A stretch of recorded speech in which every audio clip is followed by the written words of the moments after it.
What makes people human is their ability to connect to another person. If you have a narcissistic partner and their agenda is to minimize you, narcissists are very hard nuts to crack, and most people will tell you they're impossible to crack because they can't see it. And I believe that what makes me human and what makes another person human is my ability to have empathy for you. It's my ability to pick up the newspaper and see a mother holding a dead child and to feel and to imagine what that poor mother feels. She could be halfway across the world. It doesn't matter. She could be a different religion. It's irrelevant. She is a human being who has lost her child, and I have the ability to connect to that moment in time with her. Being human means that we have empathy and compassion for humanity. That is the best of humanity. I live in New York. When 9/11 happened, I have to tell you, I was so proud to be a New Yorker. I was so proud to be a human being. In spite of the tragedy of 9/11, New York came together, and the country, the world came together to support New York.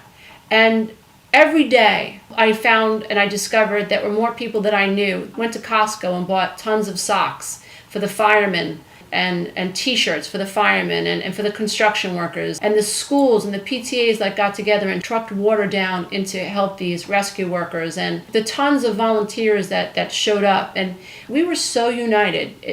Wherever you were in New York on the day of 9/11 or the day after and the months after, every time you looked into the eyes of another human being, you saw your own pain, you saw the experience, and you felt connected in this divine matrix. So I believe that the tragedy brings to our awareness, heightens our consciousness. That's the good thing about chaos and tragedy, because it does heighten our awareness. We wake up out of the spell. We're not worried about what our boyfriends are doing or what our girlfriends are doing. We're worried about something that's really, really significant and powerful and affects all of us. And so I have to say that, in my opinion, what makes people human is their ability to connect to another person. Now, if you are dealing with a narcissist who lacks that gene, being human means that I can feel what you feel. Being human means I have the ability to have compassion. You yawn, I yawn. That's an empathy gene. Even chimpanzees, the idea of empathy between their species is built into them. That's what makes them able to not walk through the streets, walk through the jungle and actually kill every single other chimpanzee they see. We need this empathy gene. We absolutely need it, so that in great tragedy like 9/11 and so many other disasters, we are able to come together as a community and help one another. But when there are people in our midst whose agenda it is to minimize us and to destroy us, I have to question whether or not that person is as human as someone who has the ability to have empathy. So it sucks when you wake up and you realize that you've attracted someone into your experience that doesn't have the ability to see you. And I believe that those relationships cannot work. They can exist, but they can't work. And you cannot be happy, I don't believe, in a relationship with a narcissist. You can learn to hold on to your vibration, and you can learn to have a wonderful relationship with yourself, even if you're dealing with a narcissist, but only if you shut the door to the illusion that they can meet you, that they can encourage you, that they can have empathy for you. If you're a self-contained human being and you know that you need to take care of yourself, well then I guess, and you're afraid to get divorced, or you're afraid of what this narcissist will do if you get divorced, I do believe that you can grow to a certain extent in that, as long as you are closed to expecting anything from them. Like, you really have to, it's all about me now, and you use the spirit of discernment. And let's face it, lots of us discover that we're married to narcissists and we can't leave tomorrow. That's just the reality. But I do believe that as you resonate higher, that relationship will have to fall apart. You have to be completely responsible. No more excuses for why you feel the way you feel. No more excuses for why you can't feel better. You have to find a way to make yourself feel better incrementally. So that means if you're depressed today, in this moment, that means what you're looking for is a little improvement in the next moment. So Thinking that you're supposed to get all this recovery work done in one afternoon is ridiculous, and it's going to make you feel worse. So my last piece of advice for anyone out there who's dealing with a narcissist is that you must be able to discern the way they communicate. And in most cases, they're using the worst emotional tool, I believe. So you have a conversation with your husband, and he doesn't use the supportive phrase so that you can get to the next sentence, so that you can actually connect. Conversation helps us connect to people, and connections make us feel bonded with people, and that makes us feel like we're growing in our relationships. When you're dealing with a narcissist, they deliberately withhold those supportive statements. So we might say, wow, I'm really tired, and your husband doesn't even acknowledge that you said that. That's an emotional tactic. That's a communication tactic. He's withholding the supportive phrase. You might say, well, I wish you would have told me that you were coming home at 8 o'clock. And he goes, There's no supportive phrase. There's no, I should have called you. I'm sorry I didn't call you. Or even, I didn't know that you wanted me to call you. Or whatever. I thought we discussed this yesterday. Something to keep the conversation going. So narcissists withhold.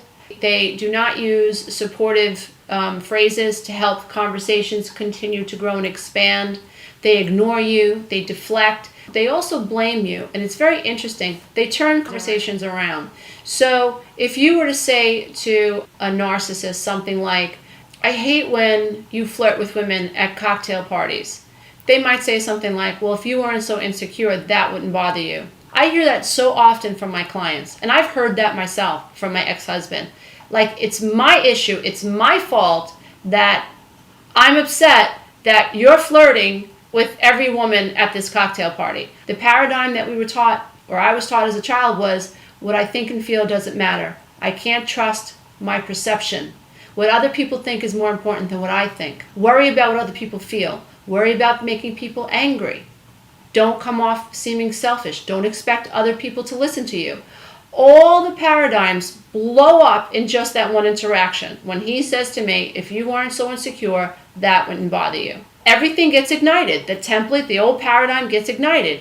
I am right back to being 3, 4, 5, 6, 7 years old, worrying about what this person thinks, doubting my reality. And then I go to bed feeling so flipped up, so effed up, because I'm wondering, do I have a right to be angry? So, yes, dear one, I can't stress it enough. Your feelings are everything. Now, I believe the agenda, the mass agenda, the society's agenda, or the elite's agenda is to make us worry about our feelings. I really do believe that it is conditioned into this society, the idea that we should not trust what we feel. Why? Because when you trust what you feel, you are able to conquer the one mass tool that is used amongst all men, and that's fear. When you trust what you feel and you state to your husband something like, I have a right to be angry because my husband, who promised to love and honor me and my feelings, doesn't. I have a right to honor the fact that I'm upset and I'm angry because my husband has no respect for how I feel. I have a right to be angry because my husband embarrassed me in front of women that I have to deal with every day. I have a right to be angry because my husband doesn't seem to care about how I feel. That is coming from a position of strength. When you integrate, I'm integrated. When I speak that way, when you speak that way, you are integrating mind, body, and soul. And there isn't a soul on the face of this earth that can intimidate you when you have finally learned to trust what you feel. So when you trust what you feel, you're tapping into the ethereal. You're tapping into the divine matrix. You're tapping into Creator, because everything that you need to feel to exist in this world and to create happy life experiences, everything that, all the codes that you need to experience your happy life experiences will be found in the way that you feel. That's where your guidance comes from. That connects you to your divinity, to your holy self, to all that is.